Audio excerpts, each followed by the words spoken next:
आउनुहोस् अब आजको जुन श्लोक छ, अब आजको श्लोकबाट हामी प्रारम्भ गरौँ। श्लोक नम्बर 31। बडो भावले श्लोक निकाल्नुहोस् र बडा एकदम भावपूर्वक श्लोकमा आँखा गाडेर अनि श्लोकलाई हामी अनुभव गरौँ। श्लोकलाई एमे मतमिदं नित्य मनुतिष्ठन्ति मानवाः श्रद्धावन्तो न सूयन्तो मुच्यन्ते तेऽपि कर्मभिः। ए मे मतम इदं नित्यं अनुतिष्ठन्ति मानवाः श्रद्धावन्तः अनसूयन्तः मुच्यन्ते ते अपि कर्मभिः। बडो सुन्दर श्लोक छ। जुन श्लोक पल्टायो त्यही हिजोभन्दा आज, आजभन्दा भोलि है श्लोकहरू त्यस्ता त्यस्ता अद्भुत श्लोकहरू छन्। हेर्नुहोस्, ए मे मतम, ए भनेको प्रोनाउन हो, यो सर्वनाम। जुन मानवः मनुष्यहरू, शब्दहरू ध्यान दिएर हेर्नुहोस्। मे मतम इदम अनुतिष्ठन्ति श्रद्धावन्तः अनसूयन्तः। मानवः जुन मनुष्यहरू, अनसूयन्तः, यो शब्दलाई राम्रो ध्यान दिएर हेर्नुहोस्। अनसूयन्तको अर्थ हो असूया नभएको, यानी कुनै पनि दोष दृष्टि नराख्ने। अनि अर्को शब्द छ श्रद्धावन्तः, अत्यन्त श्रद्धाले युक्त भएको। मेरो इदम, यो पहिले बोलिएको श्लोकलाई, श्लोक इदम माने यो पहिले बोलिएको जुन श्लोक थियो त्यो श्लोकमा मतम, मेरो जो मत छ, यो मतलाई नित्यम अनुतिष्ठन्ति, सधैँ पालन गर्दछन्। नित्यम अनुतिष्ठन्ति, सधैँ पालन गर्दछन्, सधैँ यसको अनुष्ठान गर्दछन्, सधैँ यसको अनुसरण गर्दछन्। हेर्नुहोस्, ते अपि, उनीहरू पनि कर्मभि मुच्यन्ते, कर्मको बन्धनबाट मुक्त हुन्छन्। अब हेर्नुहोस्, बडो सुन्दर श्लोक छ। भगवान श्री कृष्ण अर्जुनलाई भन्नुहुन्छ, अर्जुन, यो भन्दा पहिलेको श्लोक भगवानको मत हो। भगवानले गीतामा धेरैपल्ट केचनः, अन्य, यस्ता खालका शब्दहरू प्रयोग गर्नुहुन्छ। यी शब्दहरूको भावार्थ, शब्दको अर्थ हो विद्वानहरूका मतमा, यानी कृष्ण भन्दा पूर्ववर्ती जो विद्वानहरू छन् उनीहरूको मतमा उनीहरू के भन्छन्। र भगवान श्री कृष्ण आफै पनि विद्वानहरूको परम विद्वान हुनुहुन्छ। भगवान भन्दा विद्वान को हुन सक्छ? भगवान कति विद्वान हुनुहुन्छ?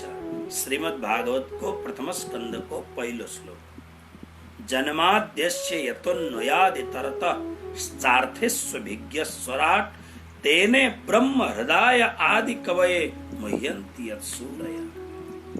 ब्रह्म यानी जसबाट वेदको उत्पत्ति भयो।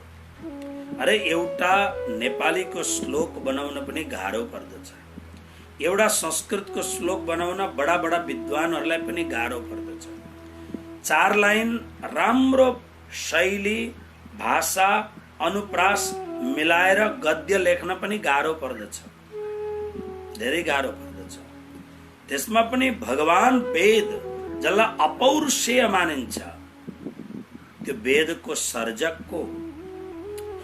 सर्जक कुनै ऋषि होइनन्, वेदका सर्जक कुनै महात्माहरू होइनन्, वेदका सर्जक कुनै विद्वानहरू होइनन्। किनभने वेदमा प्रत्येक मन्त्रहरूमा ऋषिहरूले यो उनीहरूले आग्रह गरेका छैनन् यो मन्त्रलाई मैले बनाएँ भनेर। त्यसकारणले वेदका मन्त्रहरू जुन ऋषिका माध्यमद्वारा प्रकट भयो, ती ऋषिहरूलाई मन्त्र बनाउनेवाला भनिँदैन, मन्त्रकार भनिँदैन, मन्त्र द्रष्टा भनिन्छ। जसरी श्री कृष्ण प्रणामी धर्म निजानन्द सम्प्रदायको ग्रन्थ तारतम बाणी, अब 18,758 चौपाईको तारतम बाणी सबै चौपाईमा छन्, यानी सबै कविताबद्ध छन्, सबै कवितामा छन्। गाउन अलिकति अप्ठ्यारो हुन्छ, किनभने कुनै पाउमा अलिक शब्द धेर हुन्छन्, कुनै पाउमा शब्द थोर हुन्छन्, त्यसले गर्दा गाउँदा कोही धेरैवटा पदमा गाउँदा अलिकति अप्ठ्यारो हुन्छ। तर सबै नै यी सबै म छन्दबद्ध भन्न सक्दिनँ यसलाई, तर सबै यिनीहरू चाहे त्यो उर्दू परम्पराका हुन्, चाहे ती फारसी परम्पराका हुन्, चाहे ती अरबिक परम्पराका हुन्, र ती चाहे एकदम विशुद्ध हिन्दी या गुजराती परम्पराका हुन्, चाहे ती सिन्धी परम्पराका हुन्, सबै कविताबद्ध छन्। तर कविताबद्ध भएको भए तापनि आउनेवाला पिँढीले, आउनेवाला भविष्यले म एउटा कवि थिएँ भन्ने नबनाओस् भनेर प्राणनाथजीले सबैतिर बार बार लेख्नु भयो। यी कुनै पनि शब्द मैले दिएको, ध्वनि मैले दिएको हुँ, तर यी कुरा मेरा होइनन्। के भन्नुहुन्छ बार बार, या कुरान या पुराण ए कागद दो परवान, या के मगज मायने हम पास अंदर आए खोले प्राणनाथ। धेरै जग्गा उहाँले यो कुरो भन्नुभएको छ। ए किव कर जिन जानो मन्न, धनी ल्याए धाम थे बच्चन। बार बार भन्नुहुन्छ यो 18,000 चौपाईहरू मेरो कविता होइन, म त बोल्दै मात्र छु, म स्पिकिङ मात्र गर्दैछु, तर बोलाउनेवाला अर्कै कोही मेरो भित्र बसेर बोल्दैछ। त्यसकारणले कतिखेप के हुन्छ भने भित्र बसेर जसले मेहराजको भित्र बसेर जसले बोल्दैछ त्यसलाई हामी बिस्तारो बिस्तारो इग्नोर गर्दै जान्छौँ। मेहराजलाई प्राणनाथ बनाउने, मेहराजलाई यो बोल्न सक्ने क्षमता प्रदान गर्ने निजानन्द स्वामी श्रीदेवचन्द्रजी महाराजलाई धेरै पल्ट समाजले अलिकति अनदेखा, अलिकति इग्नोर गरेको हो जस्तो अनुभव हुन्छ। तर प्राणनाथजी मुक्त कण्ठले भन्नुहुन्छ कि आन्दर आए खोले प्राणनाथ। यो कविता होइन, यो एक किव कर जिन जानो मन, यो कविता होइन। बस यही तरिकाले वेदमा पनि सबै ऋषिहरूले यो मन्त्र बनाउने हामी हौं भन्दैनन्, तर ऋषिहरू बसेका बेला, ध्यानको चुर्लुम्म अवस्थामा डुबेको बेला, जसलाई शास्त्रमा निर्विकल्पक समाधि भनिन्छ। निर्विकल्पक माने निर्बीज समाधि शिव पुराणमा भनेको छ। यसको अर्थ यो हो बाहिर बिल्कुल शून्यता, केही पनि छैन बाहिर। कसैले काटिहाल्यो भने पनि उसलाई थाहा हुँदैन। परम शून्यको परम शून्यावस्थामा समाधिको उत्तुङ्ग शिखरमा आरूढ भएका बेला उनीहरूको अन्तःकरण जो अत्यन्त शुद्ध भएको छ, त्यो अन्तःकरणको कुण्डबाट जुन अमृत प्रकट हुन्छ, त्यो अमृतलाई वेदका मन्त्रहरू भनिन्छ। त्यसकारणले ऋषिहरूले यो मैले बनाए भन्न सक्दैनन्। उनीहरू यो जान्दछन् म त शान्त भएर बसिरहेथे, तर मेरो भित्रबाट कुनै वास्तविक तथ्यात्मक कुराहरू यो भित्रबाट कसैले इशारा गर्छ। त्यो को हो त भन्दा त्यो एउटा अपूर्व शक्ति जसलाई ब्रह्म भने हुन्छ, परमात्मा भने हुन्छ, त्यो अलौकिक परब्रह्म परमात्माको शक्ति हो। त्यसकारणले वेदलाई अपौरुषेय ग्रन्थ भनिन्छ। श्रीमद् भागवतमा वेदको यो जमानाको सबैभन्दा धेरै विद्वान जानकार भगवान श्री कृष्ण द्वैपायन व्यास भन्नुहुन्छ। तेने ब्रह्म हृदय आदि कवये तेने विस्तारयामास। केलाई ब्रह्मलाई आदि कवि ब्रह्माजीको हृदयमा जसले वेदको विस्तार गर्यो। कसले वेदको विस्तार गर्यो भन्दा त्यो वेदको विस्तार गर्ने स्वयं श्री कृष्ण हुनुहुन्छ।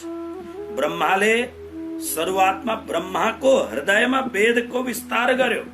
त्यो को हो त भन्दा ब्रह्माजीले पछि गएर भन्नुभयो 10मौं स्कन्धमा त्यो वेदको विस्तार गर्ने व्यक्ति हो को हो भन्दा गर्भस्तुति गर्दा यो देवकीको गर्भमा जो आएको छ त्यसैले मेरो हृदयमा वेदको विस्तार गर्यो अनि त्यो हो श्री कृष्ण परब्रह्म परमात्मा।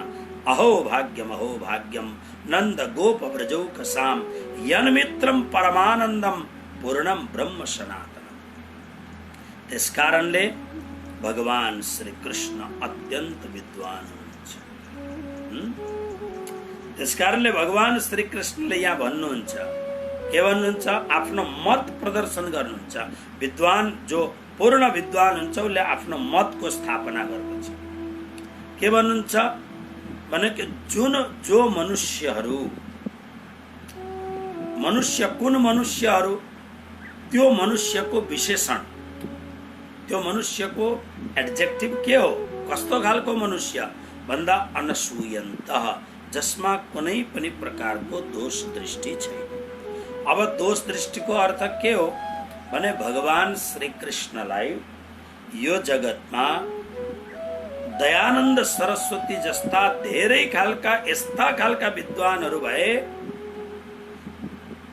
अब यसलाई म अहंकार भनौं या के भनौं किनभने यस्ता ठुलठुला विद्वानहरूलाई भन्न पनि मलाई गाह्रो हुन्छ। तर यिनीहरूले श्री कृष्णलाई एउटा सामान्य मनुष्य जस्तो सम्झे। महाभारतमा एउटा श्लोक छ म हजुरहरूलाई सुनाउँ।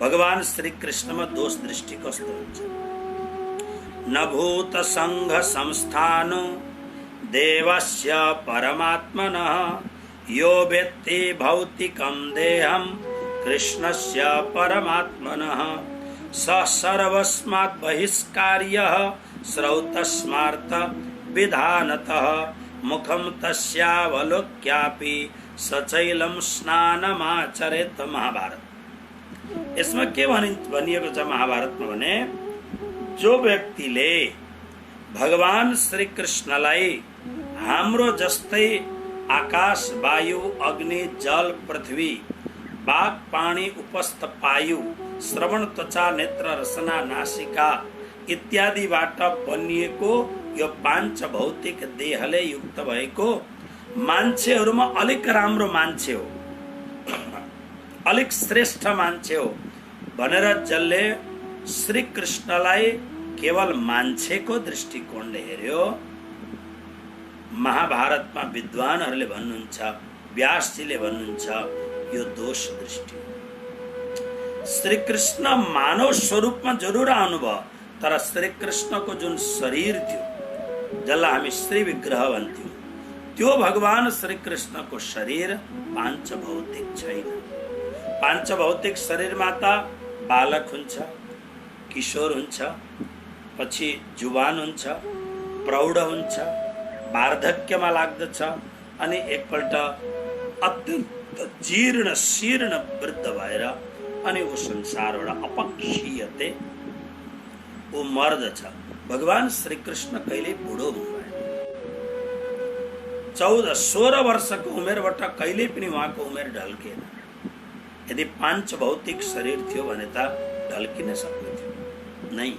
त्यसकारणले शास्त्रकारहरूले भने कृष्ण मानव बनिएर आए तापनि यी मानव होइनन्।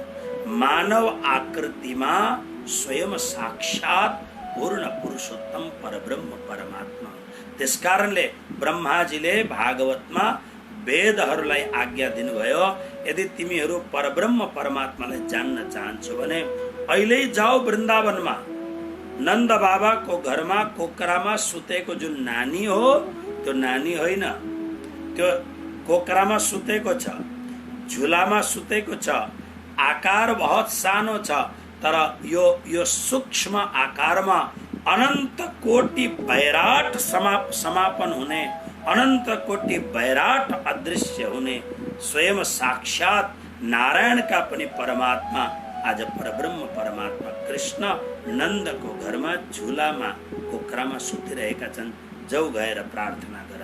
वेदहरू आएका छन् र आएर कृष्ण हुन्जेलसम्म वृन्दावनमा नै यिनीहरू मूर्तिमन्त मानव स्वरूप धारण गरेर कृष्णको सेवा गरेका छन् वेदका मन्त्रहरूले, ऋचाहरूले। त्यसकारणले कृष्ण कुनै अर्डिनरी मान्छे होइनन्। हाम्रा आचार्यहरू जस्ता, जस्तो निजानन्द स्वामी श्री देवचन्द्रजी महाराज, श्री प्राणनाथजी महाराज, रामानुजाचार्य, रामानन्दाचार्य, शङ्कराचार्य जस्ता विद्वान मान्छेहरू यी अलौकिक महापुरुषहरू थिए। परन्तु महापुरुषहरू भए तापनि यिनीहरू मानवको प्रकृति लिएर यिनीहरू आएका थिए। अपरिमित शक्ति थिएन। अपरिमित शक्ति नभएपछि औरङ्गजेबले दुःख दिँदाखेरि प्राणनाथजीले दुःख पाउनु, रोग पनि लाग्दछ। शोक, बालबाईले शोक दिँदाखेरि शोकले सन्तप्त पनि भए जस्तो गर्नु पर्दछ। त्यसकारणले भले हामी हाम्रो भक्तिले हाम्रा सद्गुरुहरूलाई साक्षात परमात्मा बनाउँछौँ, it is okay, that's good. तर यसको मतलब उनीहरूमा मानव प्रकृति छ। साना साना कुराहरूले उनीहरूलाई पनि आन्दोलित बनाउँदछ।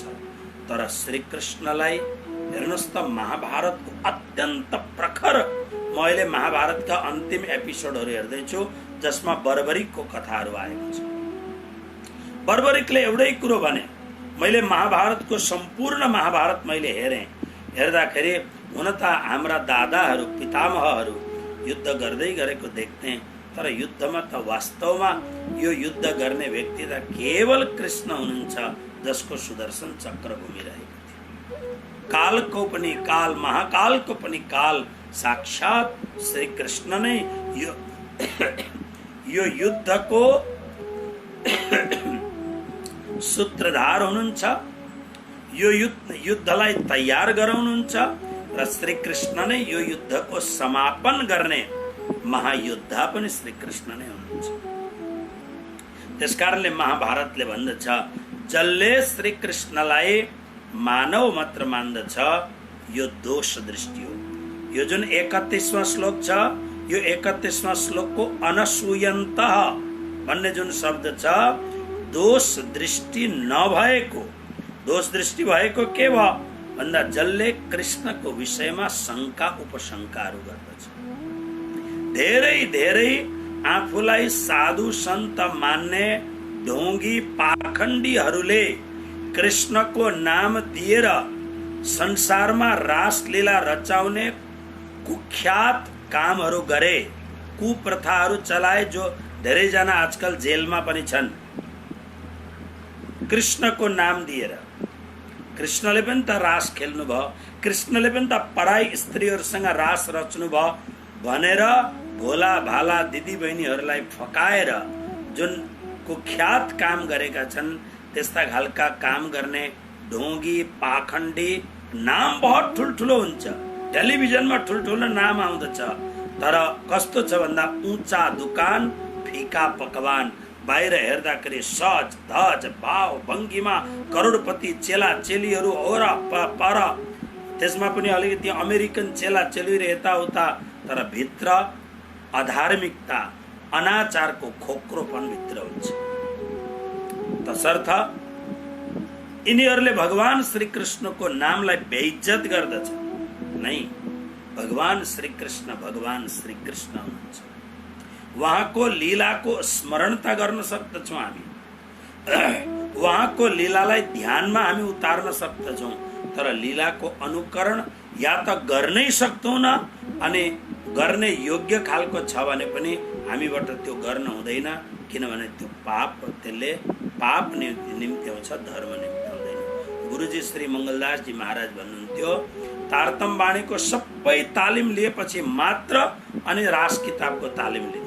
कारण रास किताबमा गोपीहरूसँगको कृष्णको जुन संवाद छ, जुन डायलग्स छ, कृष्ण र गोपीहरूको जुन सम्बन्ध छ, यसलाई सामान्य भक्तले, सामान्य धार्मिकले, सामान्य अन्तःकरण भएको धार्मिक व्यक्तिले बुझ्न सक्दैन। जो अध्यात्म चेतसा छ उसले मात्रै रासलाई बुझ्न सक्दछ। त्यसकारणले श्रद्धावन्त जो अनसूयन्त, महाभारतमा त वेदव्यासजीले के भन्नुभयो भने, यस्तो परमात्मा श्री कृष्णलाई जसले दोष दृष्टिले हेर्दछ भौतिक मान्दछ त्यो मान्छेलाई श्रौत स्मार्त। श्रौत स्मार्त भनेको वैदिक कार्य र पौराणिक कार्य, यानी कुनै पनि धार्मिक कार्यबाट, पुरोहित छ भने पुरोहितपनबाट, कुनै पनि धार्मिक कार्यबाट बहिष्कार्य यसलाई निकालिदिनुपर्छ। त्यो मान्छेबाट कुनै पनि श्रौत स्मार्त कार्य गराउनु हुँदैन। अनि यस्ता खालको मान्छेको बिहानै अनुहार देखियो भने यहाँ लेखेको छ सचैलम स्नानम आचरेत। वस्त्र सहित स्नान गर्नु नभए शुद्ध हुँदैन, यस्तो लेखेको छ। शिव पुराणमा लेखेको छ जो व्यक्तिले गुरुको निन्दा गर्दछ, जो स्त्रीले आफ्नो पतिको निन्दा गर्दछ, अथवा यसमा शास्त्रमा लेखेको कुरो यता पनि लाउनु, जो पुरुषले आफ्नो पत्नीलाई धोका दिन्छ र जसले आमा बाउको निन्दा गर्दछ, जसले गुरुको निन्दा गर्दछ र जसले धर्मशास्त्रको निन्दा गर्दछ, जसले धर्म स्थानहरूको निन्दा गर्दछ, जसले आफ्नो परम्पराको निन्दा गर्दछ, त्यसको अनुहार हेर्नु पनि पाप हो भनेको छ शास्त्रमा। तसर्थ अब यहाँ हेर्नुहोस्, अनसूयन्तः दोष दृष्टिले रहित भएको,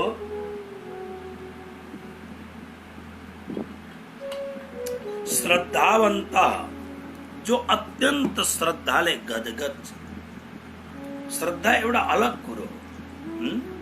म देख्दछु, मेरा गुरुप्रति मेरो र कस्तो श्रद्धा थियो। मैले मेरो जीवनमा पनि यस्ता खालका धेरै कुराहरू देखिरहेको छु। त्यस्तै संसारमा श्रद्धा एउटा अलग कुरो छ। श्रद्धा गर्नुभन्दा पहिले धेरै जसलाई श्रद्धा गरिन्छ त्यसलाई धेरै तरिकाले परख्नुहोस्। जस्तो हामी अब अहिले त फ्रिजको जमाना आयो, नभए चिसो पानी राख्नका लागि माटोको गाग्रो किन्थ्यौँ नि हामी पहिले। त्यो माटोको गाग्रो लिँदाखेरि टङ टङ टङ बजाएर लिनु पर्दछ। तर लिएर आएर घरमा ल्याएपछि अनि आफूले फुटाइयो भने त्यो कुमालेलाई दोष दिनु हुँदैन, प्रजापतिलाई। दोष हाम्रो छ, ल्याउनु त राम्रै ल्याएको थियो, पहिले टङ टङ बजाउनु पर्दछ। त्यसरी नै जुन सद्गुरुमाथि श्रद्धा गरिन्छ पहिले धेरै दृष्टिले राम्रो हेर्नुहोस्। तर जब सम्पूर्ण प्रकारले राम्रो पाएपछि अनि खूब श्रद्धा गर्नुहोस्। आज हेर्नुहोस्, 36 वर्ष भयो मेरो सद्गुरु गुरुजी श्री मङ्गलदासजी महाराजले यो संसार छोड्नु भयो। तर आज पनि मेरो सेवामा गुरुजीको स्वरूप छ। अस्ति धुम्बाराईमा पनि मैले भक्तहरूलाई मेरो गुरुदेवको दर्शन गराएको थिएँ। 36 वर्ष संसार छोडे तापनि मलाई यस्तो लाग्दैन मलाई उहाँले छोड्नु भएको छ। अब यसलाई तपाईँहरू अन्धश्रद्धा मान्नुहोस्, श्रद्धा मान्नुहोस्, मलाई त्यसमा केही परवाह छैन। त्यसकारणले श्रद्धावन्त जो अत्यन्त श्रद्धावान व्यक्ति छ त्यसले मेरो यो मतलाई, कुन मतलाई, जुन अगाडि भगवानले भन्नुभयो कि मैले जुन कर्मको पाठ सिकाएँ त्यो कर्मको पाठलाई 3वटा तरिकाले, 3वटा गुण हुनु पर्दछ। आशा रहित भएर, ममता रहित भएर अनि ज्वर यानी सन्ताप रहित भएर जसले त्यो कर्म गर्दछ, यो मेरो मत हो, यो मतलाई सधैँ नै अनुसरण गर्दछ। त्यस्तो अनुसरण गर्ने व्यक्ति पनि कर्मको बन्धनबाट मुक्त हुन्छ। यानी भक्त त भक्त हुन्छै हुन्छ, तर भक्तको सेवा गर्ने जो भक्तको सेवक हुन्छ नि त्यसले पनि भक्तकै गति पाउँदछ। कृष्ण कन्हैया लाल की। जो भक्त छ, हामीले त्यस्तो भक्ति गर्न सक्दैनौँ जसले 24 घण्टा कृष्णमय जीवन भन्छ, तर त्यो भक्तको पनि जसले सेवा गर्यो त्यसको पनि मुक्ति हुन्छ। जो प्राणनाजीले 8 मुक्तिको स्थानहरू जसलाई बहिस्थ भन्नुभएको छ, 8 मुक्तिका स्थानमा यही कुरो, जसले ब्रह्म सृष्टिहरूको अनुकरण गर्यो, जसले ब्रह्म सृष्टिहरूको सेवा गर्यो तिनीहरूलाई पनि मुक्ति प्राप्त हुन्छ। र यस्तो खालको यो श्लोक छ 31वां श्लोक।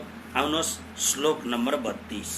यो दुईटा श्लोकमा भगवानले बडा आफ्नो मतको प्रतिपादन गर्नुभएको छ।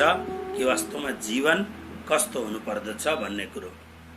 अब यो हामी 32वां श्लोकको उच्चारण गर्दैछौँ। एत्वे तदभ्यसूयन्तो नानुतिष्ठन्ति मे मतम् सर्वज्ञान विमूढास्तान् विद्धि नष्टान् चेतसः। अब भगवानको सिद्धान्तलाई अनुसरण गर्ने मात्रले पनि कर्म बन्धनबाट मुक्त भएर। हेर्नुहोस्, यो कर्म बन्धन बडो गतिलो छ। अब म एउटा शब्दमा लाग्यो भने फेरि श्लोकहरू रहन्छ, तर कर्मको बन्धन बडो खतरनाक छ। जैन परम्पराका आदि तीर्थंकर भगवान महावीरले भन्नुहुन्छ, तीर्थंकर महावीर हुनका लागि 1000 जन्म लाग्यो अरे। एउटा जन्म, त्यो जन्ममा अनेक अनुष्ठान गरेर अनि त्यो अनुष्ठानमा कर्मका धेरै बन्धनहरूलाई काटेर फेरि अर्को जन्म, त्यसमा काटेर फेरि अर्को गर्दा गर्दै 1000वां जन्ममा सम्पूर्ण कर्महरूलाई काटिसकेपछि अनि उहाँ विशुद्ध तीर्थंकर त्यसलाई भनिन्छ जसले भगवत्तालाई स्पर्श गरेको छ। ही इज नॉट गॉड, ऊ परमात्मा होइन, तर परमात्मा भन्दा भिन्न पनि ऊ छैन। शब्दलाई ध्यान दिएर सुन्नुहोस्। तीर्थंकर, सद्गुरु यसलाई भनिन्छ। जैनमा तीर्थंकर भन्छन्, हामी उनलाई सद्गुरु भन्छौँ, किनभने रामचरितमानसमा के लेखेको छ? कृपा सिन्धु नररूप हरि। नररूप सद्गुरु कस्तो हुनुहुन्छ? मान्छेको जस्तो आकार, यानी मान्छे, तर हरि परमात्मा हुनुहुन्छ। किनभने साँचा सद्गुरुको शरणमा पुगेपछि, श्रद्धापूर्वक सद्गुरुको अनुष्ठान गरेपछि हाम्रा सम्पूर्ण प्रकारका दुःखहरू हरण हुन्छन्। नररूप हरि। म भद्रावतीपुरी धाममा आजकल छु र यहाँ नेपालबाट पनि धेरै भक्तहरूले मलाई यहाँ सेवा यानी धनराशि पठाउनु भएको छ कि गुरु महाराज यस्तो यस्तो सङ्कट छ, यहाँ प्रार्थना गरिदिनुहोस्। श्रद्धापूर्वक प्रार्थना गरेपछि, परमहंस महाराज श्रीलाई श्रद्धापूर्वक प्रार्थना गरेपछि यहाँ मान्छेहरूको सङ्कट समाप्त हुन्छ। किन? कृपा सिन्धु नररूप हरि। सद्गुरु हरि हुन्। हरिको अर्थ के हो? हरयति दुःखम इति हरि। तर हिजो आज के छ? हामी जस्ता साधारण मान्छेहरू अत्यन्त कठोर तपस्या गर्न सक्दैनौँ, तर बाहिरको लिबास राम्रो बनाएर, वेशभूषा राम्रो बनाएर, धेरै समय अगाडि एउटा हाम्रो चर्चित नवयुवक सन्तले पहिले राम्रो केस पाल्दथे, त्यहाँबाट फेरि केस फ्याँके, किनभने उनलाई विशेष प्रकारको एउटा उपाधि प्रदान गरिएको थियो समाजमा। त्यसको पश्चात फेरि उनले चिटिक्क अलिकति सानो सानो दारी चिटिक्क बनेको केस राखेछन् र फेसबुकमा उनले आफ्नो एडभर्टाइज गर्दा भनेको थियो, म कस्तो देखिँदैछु भनेर। म त्यति धेरै त हेर्दिनँ आजकल। म अलिकति मेरो पनि स्वभाव आजकल बिग्रेको छ। म बिहानको आरती पछि कतिले कमेन्ट गरेछन्, त्यो कमेन्टको अर्थ यो हो कि आरतीको दर्शन कतिले गरेछन्, र भगवत गीताको स्वाध्याय पछि मलाई कतिखेर समय मिल्छ एकपल्ट कमेन्ट हेर्छु। म हेरेर म हेर्दछु कि कतिले यो हाम्रो स्वाध्याय ज्ञान प्रसङ्गलाई स्वीकार गर्दैछन्, यसलाई अनुसरण गर्दैछन्, यसको यो उपहार मानेर यसको फाइदा लिँदैछन्। म त्यो हेर्ने कोसिस गर्दछु, कतिखेर समय मिल्छ। अघि ती महात्माले, ती जुन नवयुवक महात्मा हुन्, तिनले लेखेपछि धेरै नराम्रा कमेन्टहरू त्यसमा आए। तिमीलाई म कस्तो देखिएँ भनेर यही नै भन्नु थियो भने यो रातो कपडा लगाउने के जरुरत थियो? तिमीलाई शरीरकै ध्यान थियो भने यो के जरुरत थियो तिमीलाई? धेरै कमेन्टहरू आएपछि उनले सबै कमेन्टहरू हटाए होला नि सायद। मैले त डिलिटै गर्दै धेरैवटा कुरोहरू र उनलाई अलिकति ब्लक पनि गर्दै धेरै समयमा, किनभने म वितण्डावादमा अलिक कम निस्किन्छु। म आफै त गर्छु वितण्डवाद, कोही कोही बेला केही गर्नु पर्यो भने म लेखिदिन्छु ताकि धेरै दिनसम्म चर्चा बनियोस्। कृष्ण भक्तिलाई आन्दोलित गर्नका लागि काहीँ न काहीँ म चञ्चुपातहरू गर्दछु। यो देहाध्यास। त्यसले गर्दाखेरि भगवान के भन्नुहुन्छ भन्दाखेरि एउटा कुरो भगवानको मत जसलाई मान्दाखेरि कर्मको बन्धनबाट मुक्त हुन्छ। सद्गुरु यानी तीर्थंकर नेक्स्ट गॉड, तर परमात्मा र उनमा एउटा सानो रेखा छ। परमात्मा अपरिमित हुनुहुन्छ। परमात्मा समुद्र हो र सद्गुरु समुद्रको एउटा छाल हो, एउटा तरंग हो समुद्र, अथवा समुद्रको एउटा सरिता हो। परमात्मा समुद्र। सद्गुरुले पनि आराधना गर्ने तत्व हो परमात्मा। मैले हेर्दा थिएँ मेरा सद्गुरु गुरुजी श्री मंगलदास जी महाराजलाई मैले आफ्नै, किनभने मैले उहाँको निजी सेवा धेरै गरेँ। मैले उहाँको कपडा धुने, उहाँको चरण पखाल्ने, राति चरण पखाल्ने, उहाँको शरीरलाई मर्दन गर्ने धेरै सेवा मैले म जस्तो एउटा नाचिजले त्यस्तो एउटा दिव्य श्री विग्रहको सेवा गर्ने मैले मौका पाएँ। परमहंस कृष्ण प्रियचार्यजीको मैले दर्शन गरेँ। 7 दिन मैले उहाँको सेवा गरेँ। मैले यी संसारका यो जमानाका महानतम सद्गुरुहरू पनि निरन्तर कृष्ण प्रेममा डुबेको मैले देखेँ। अर्थ के भयो भन्दा यी सद्गुरु कृष्ण प्रेममा डुब्दछन्। यसको अर्थ के भयो भन्दाखेरि यी सद्गुरुहरू आशिक हुन्, कृष्ण मासुक हुन्। यी सद्गुरुहरू प्रेमी हुन्,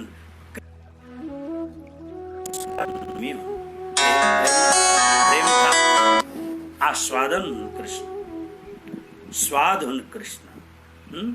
यानी यी सद्गुरुहरू यी मोहब्बत गर्ने यी हुन् र यी महबूब हुन् परमात्मा। त्यसकारणले यो कुरो जान्नु पर्दछ कि हामीले सद्गुरुको स्वरूप के हुन्छ। उनले भने कि 1000 जन्म लाग्यो मलाई, 1000 वर्ष होइन 1000 जन्म लाग्यो मैले लाखौं वर्षसम्म गरेका कर्महरूको डेटालाई डिलिट गर्नका लागि। भने अब हामी त त्यो साधना गर्न सक्दैनौँ, हामी त बहुत कमजोर व्यक्ति छौं। तर कृष्णले बहुत मिठो कुरो भन्नुहुन्छ। कृष्ण के भन्नुहुन्छ भने त्यो हजारौं जन्मसम्म पनि जुन कर्मका डेटाहरूलाई तिमी डिलिट गर्न सक्दौ न, यदि महावीरले जानेको भएदेखि, महावीरले गीता पढेको भएदेखि बडो सजिलो हुन्थ्यो। के सजिलो हुन्थ्यो? गीताको 9 अध्याय राजविद्या राजगुह्य योग, यसका 30 र 31 श्लोक पढ्नुहोस्। अर्जुनका एउटा मौन प्रश्नमा कृष्णले भन्नुहुन्छ अपि चेत सुदुराचारो भजते माम अनन्य भाग साधु एव समन्तव्य सम्यक व्यवसितो हि स क्षिप्रम भवति धर्मात्मा सस्वच्छान्तिम निगच्छति कौन्तेय प्रतिजानीहि नमे भक्त प्रणश्यति।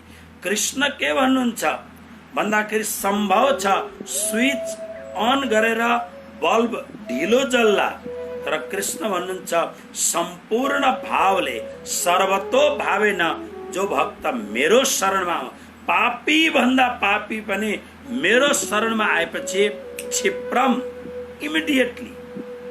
क्षिप्रम शब्दको संस्कृतमा अर्थ हुन्छ स्विच जलाउने बित्तिकै जसरी लाइट जल्दछ त्यो भन्दा पनि चाँडो।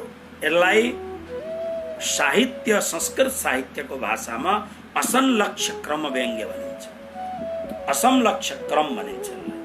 इमिडिएटली भगवान भन्नुहुन्छ त्यसका हजारौं जन्मका डेटाहरूलाई म आफै डिलिट गरिदिन्छु, सबै डिलिट हुन्छ कर्म सब। त्यसकारणले त प्राणनाथजीले भन्नुहुन्छ देत परिकर्मा कर्म सब छुट्टे यानि कानि च पापानि कर्तव्यानि शतानि च तानि सर्वाणि नश्यन्तु प्रदक्षिणा पदे पदे। कर्मकाण्डको श्लोक। परिक्रमा गर्दाखेरि प्रत्येक पाइला पाइलामा हजारौं जन्मका कर्महरू डिलिट हुन्छ। कति सजिलो छ। त्यसकारणले प्रभुले भन्नुहुन्छ कि दोष दृष्टि नराखिकन कर्म गर्ने त्यो। तर जसले यो भाव राख्दैन त्यो कस्तो हुन्छ? 32वां श्लोकलाई हेर्नुस्, एकपल्ट हेरौँ। एतु एतत् अभ्यसूयन्तः न अनुतिष्ठन्ति मे मतम सर्वज्ञान विमूढान तान विद्धि नष्टान अचेतसः। हे अर्जुन, ए तू माने तर, परंतु ए फेरि सर्वनाम आयो। ए माने जो, को भन्दा एतु एतत् अभ्यसूयन्त न अनुतिष्ठन्ति मे मतम। मे भनेको मेरो, एतत् मतम यो मतलाई, अभ्यसूयन्त माथिको शब्द हेर्नुहोस्, के थियो माथिको शब्द?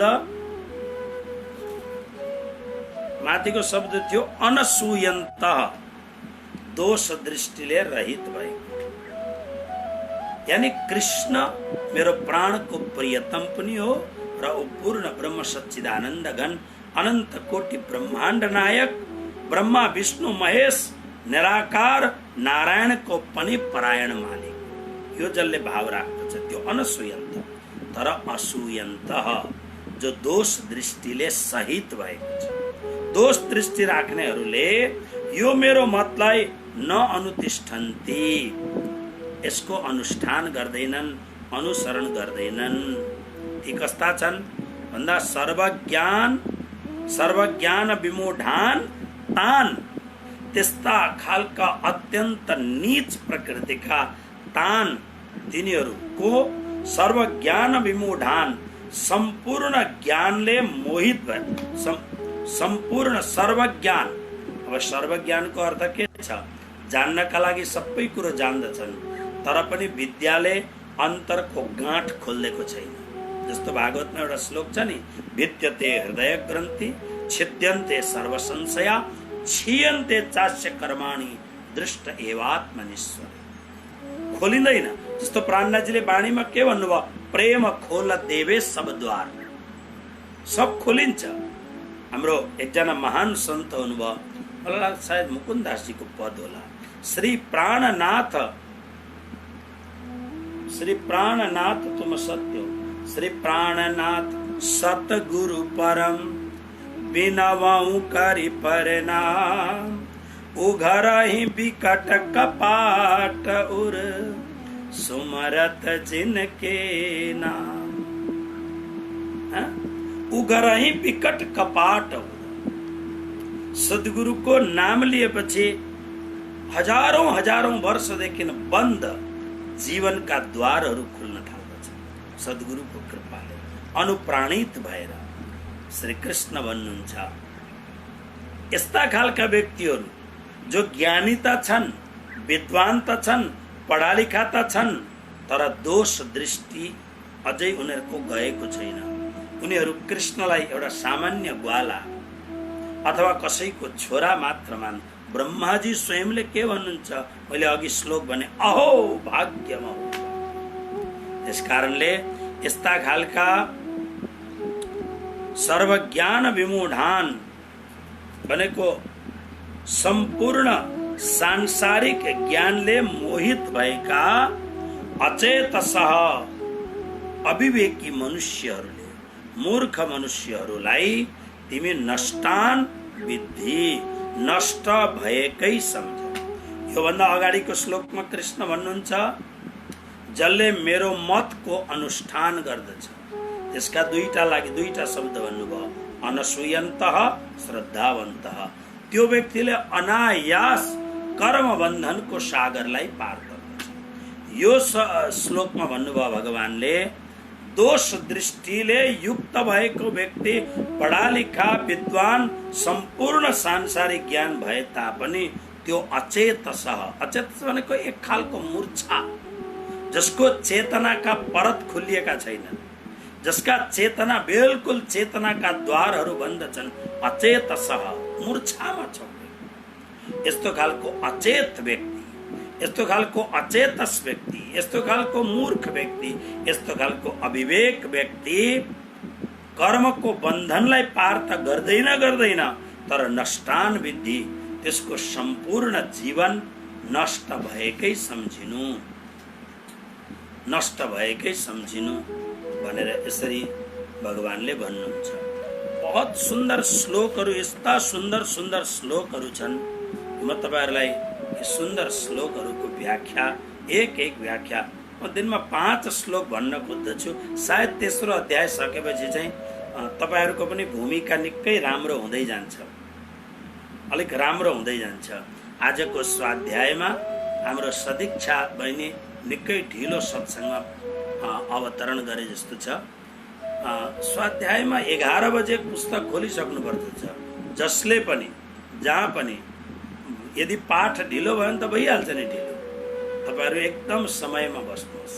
र हिजो अस्तिको हाम्रो दोस्रो अध्याय यानी सांख्ययोग र अहिलेको हाम्रो जुन यो के नाम हो यो कर्मयोग, यो दुईटालाई अलिक मरमराउनुहोस्, यो दुईटालाई अलिकति दकल च्याउनुहोस्, अलिकति मजबुत बनाउनुहोस्।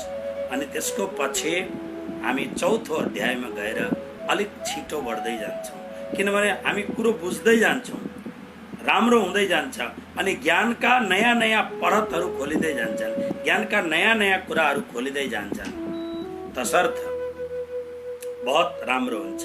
यो तेस्रो श्लोक, यो 33वां श्लोक त यति गजब छ नि।